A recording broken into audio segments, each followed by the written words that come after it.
بسم اللہ الرحمن الرحیم الحمدللہ رب العالمین والصلاة والسلام علی اشرف الانبیاء والمرسلین سیدنا و مولانا محمد وعلی آلہ الطیبین الطاہرین المطہرین والصحابۃ المنتجبین ومن تبعہم بإحسان الی یوم الدین۔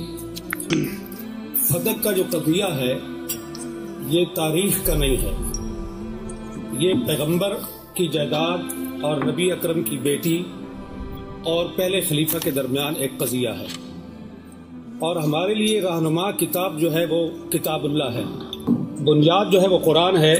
تو ہم نے یہ دیکھنا ہے کہ اس مسئلے پر قرآن ہماری رہنمائی کیا کرتا ہے۔ یہاں شیعہ اور سنی کے درمیان یہ معاملہ چلتا ہے کہ سنی یہ کہتے ہیں کہ رسول اللہ کی تو یہ پراپرٹی تھی ہی نہیں، یہ تو مال فے تھا، تو جب رسول اللہ کی ملکیت ثابت نہیں تو وراثت کہاں سے آ گئی؟ اور بقول شیعہ کہ اگر انہوں نے ہبہ کیا ہے اپنی بیٹی کو تو اس مال کے مالک نہیں تھے تو ہبہ کیسے کر لیا ہے؟ تو قرآن جو شیخ رجانی نے اور شیخ عبدالحمید قصوری نے جو آیت پیش کیا سورہ الحشر کی، اسی کے اندر رسول اللہ کی ملکیت ثابت ہے۔ ما افاء اللہ علی رسولی منہم فما اوجفتم علیہ من خیل ولا رکاب ولکن اللہ یسلط رسلہ علی من یشاء۔ میرا پوائنٹ یہ ہے یسلط رسلہ، تسلط کیا ہے؟ علماء بیٹھے ہیں وہ جانتے ہیں کہ تسلط کیا چیز ہوتی ہے۔ تو یہ تسلط کا جو لفظ ہے یہ پیغمبر کی ملکیت کو ظاہر کر رہا ہے، ایک یہ پہلا پوائنٹ ہے۔ دوسرا یہ ہے کہ کیا نبی کی وراثت ہوتی ہے یا نہیں؟ یوصیکم اللہ فی اولادکم للذکر مثل حظ الانثیین، سورہ نساء کے اندر اللہ رب العالمین نے یہ بتا دیا ہے کہ تمام امت کی تمام مسلمانوں کی وراثت ہے، اور اس کے اندر وَلِكُلٍّ جَعَلْنَا مَوَالِيَ مِمَّا تَرَكَ الْوَالِدَانِ وَالْأَقْرَبُونَ۔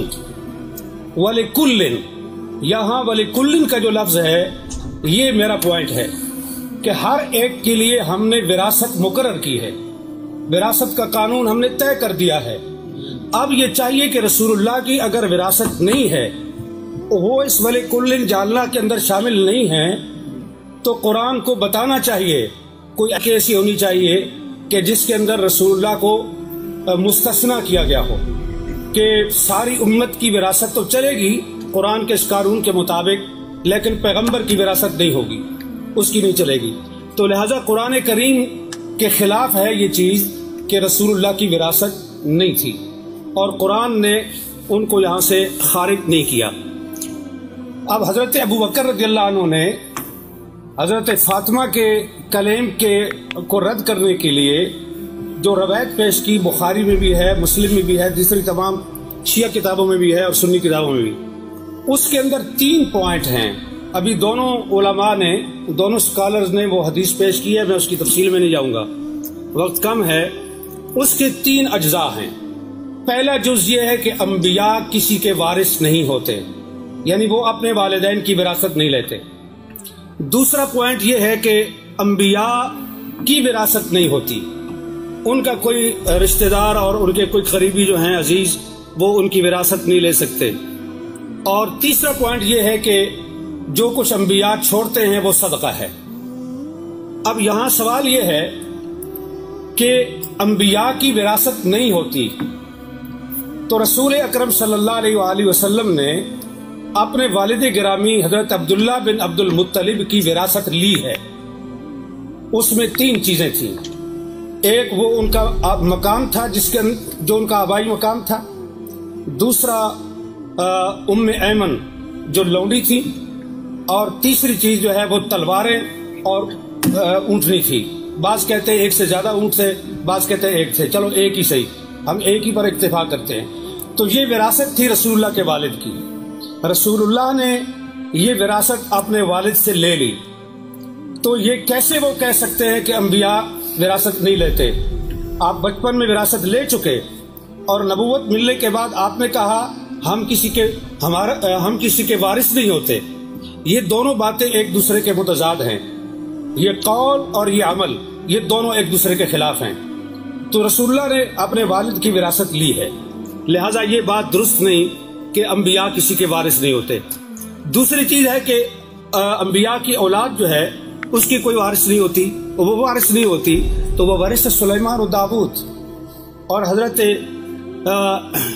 زکریا علیہ السلام نے جو کہا کہ انی خفت الموالی من ورائی، یہ علماء کے لیے یہ لفظ جو ہے یہ قابل غور ہے اہل علم کے لیے، کہ حضرت زکریا یہ کہہ رہے ہیں کہ انی خفت الموالی، میں موالی سے ڈرتا ہوں، مجھے ڈر ہے، اس لیے میں تجھ سے مانگ رہا ہوں کہ مجھے ایک وارث چاہیے۔ اب یہاں جو سکالر یہ فرماتے ہیں کہ یہ وراثت علم کی وراثت تھی، نبوت کی وراثت تھی، تو خفت الموالی کو آپ کہاں لے کے جائیں گے؟ کیا حضرت زکریا کو اپنے موالی سے یہ ڈر تھا کہ وہ میرا علم چھین لیں گے، میری نبوت چھین لیں گے؟ انہیں ڈر اس چیز کا تھا کہ جو میری پراپرٹی ہے اور جو میری جائیداد ہے، میرے بعد میرے موالی اس پہ قابض ہو جائیں گے، اور اسی لیے انہوں نے یرثنی و یرث من آل یعقوب یہ انہوں نے مانگا۔ اور اسی چیز کو حضرت فاطمہ نے حضرت ابو بکر کے سامنے یہ گزارش یہ ہے کہ یہ ہے قرآن، اور یہ کہہ رہے ہیں ڈاکٹر علی کے وقت نہیں ہے تو میں اس کو مختصر کرتا ہوں، صرف تاریخی لحاظ سے ایک چیز پیش کر کے، کہ حضرت ابو بکر اور حضرت عمر کے دور میں گورنمنٹ کے قبضے میں رہا صدق، حضرت عثمان نے سارا مروان کو بخش دیا۔ اگر مسلمانوں کی پراپرٹی تھی تو تیسرے خلیفہ کو یہ حق کس طرح تھا کہ وہ مروان بن الحکم کو سارا دے دے؟ پھر حضرت عثمان کے بعد امیر شام معاویہ بن ابی سفیان کا دور آیا، انہوں نے حضرت عثمان کے بیٹے اور حضرت اس کو مروان کو اور اپنے بیٹے کو، ان تین کے درمیان فدق کو تقسیم کیا جناب معاویہ بن ابی سفیان نے۔ عمر بن عبدالعزیز آئے، انہوں نے یہ، اور پھر مروان نے یہ جائیداد وراثت کے طور پر اس کی اولاد کو پہنچی، عبدالعزیز بن مروان کو، اور اس کے ذریعے سے حضرت عمر بن عبدالعزیز تک پہنچی۔ عمر بن عبدالعزیز نے سارا فدق جو ہے وہ اولاد فاطمہ کو واپس کیا، یہ کہہ کر کے کہ یہ ان کا حق ہے، ان کے ساتھ زیادتی ہوئی ہے۔ اب سوال یہ ہے کہ فیصلہ حضرت ابو بکر کا درست تھا، فیصلہ حضرت عثمان کا درست تھا، فیصلہ عمر بن عبدالعزیز کا درست تھا، اور اس کے بعد کی تاریخ انہوں نے بتا دی، یہ مامون الرشید تک پہنچتا ہے، اور مامون کے بعد پھر حکومت کے قبضے میں آیا، اور پھر آج تک بنو فاطمہ کو وہ واپس نہیں مل سکا۔ تو یہاں میرا پوائنٹ یہ ہے کہ یہ جو حدیث پیش کی جاتی ہے یہ قرآن کے خلاف ہے۔ اہل سنت کے محدثین کے اصول کے مطابق قرآن پر پیش کرو، درایت پر پیش کرو، اگر اس لحاظ سے روایت ٹھیک ہے تو قبول کی جائے گی، ورنہ اس کو رد کیا جائے گا۔ بخاری کے اندر روایت آنے کا یہ مطلب نہیں ہے کہ ہم اس کو آنکھیں بند کر کے قبول کر لیں، یہ روایت قرآن کے شریعت خلاف ہے۔